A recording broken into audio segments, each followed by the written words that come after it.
Good morning, guys. Thanks for joining me on Big Java. Just want to tell you about the service I had on my car. Talked about the various issues that came up. Unfortunately, they weren't able to replicate any of them.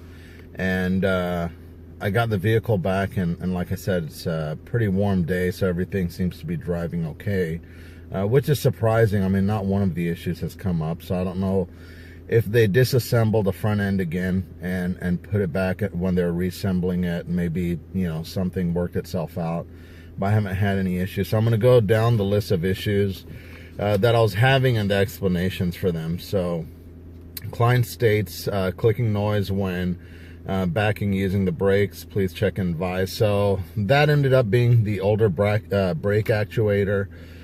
They do have a newer part that is quieter, but they said since the part is not failing, they cannot replace it yet. So there is a newer part out there, but again, it won't be replaced unless there is a physical defect in it or a failure. So I'm going to continue to hold on to that piece until I believe it fails. Second one was clicking noise, which was more of a crunching noise almost when you lock the wheel to the left or the right.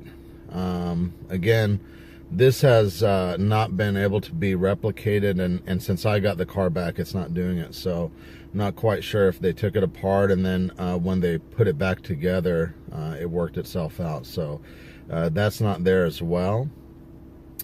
Creaking or squeaking coming from the rear of the vehicle when driving. So they basically said that it's the brake shoe moving against the inside of the rotor drum causing the noise due to the friction difference. Suggests adjusting rear parking brake shoes to reduce friction loss between drum and brake shoes. So that's not happening anymore either, so it looks like they made the adjustment to that.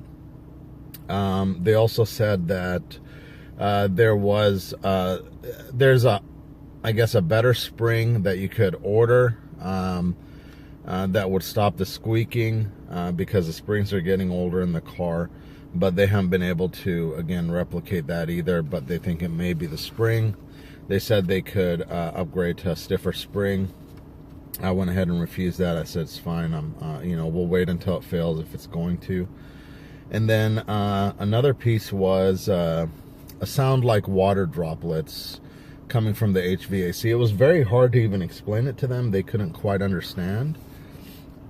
So I was asking them, like, hey, this is what's coming up. They couldn't quite understand. They thought maybe it was the HVAC unit, and I felt like it was something else, possibly having to do with maybe coolant lines, radiator. I know the radiator is located up front. Well, they weren't able to find it, but what they were able to say was that the coolant was low in the vehicle. So the water trickling sound possibly could have been coming from a piece called the coolant engine plate in the back of the engine. It's, to keep the engine cool. It's located at the back of the car.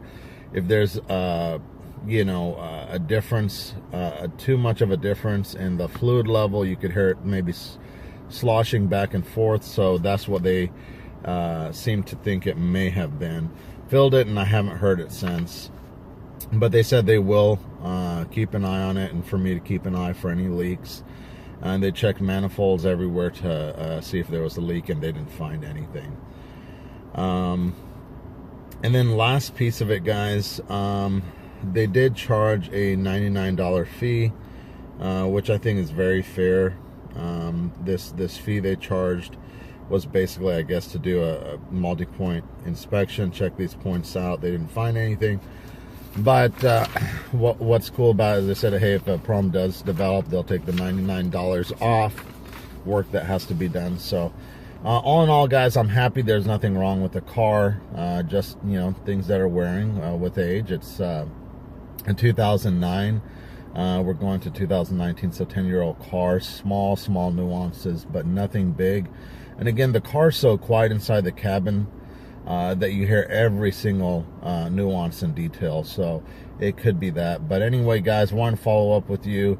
Thank God there's nothing major broken or needing to be replaced. So I'll take that all day long. And I hope you guys have a great rest of the day. And thank you again, guys, for subscribing and hit like if you even somewhat like this video. And hope you guys have a great rest of the day. We'll talk to you soon.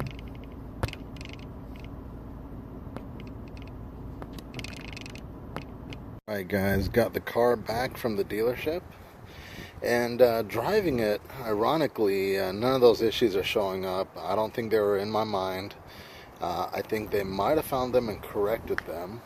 They did charge me a $99 delivery fee to have it, I guess, diagnosed and fixed or whatever.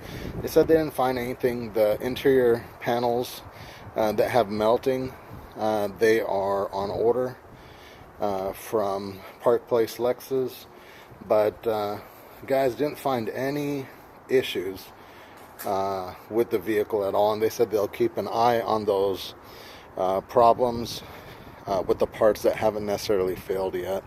So we'll keep an eye on it. But ironically, guys, I didn't hear anything.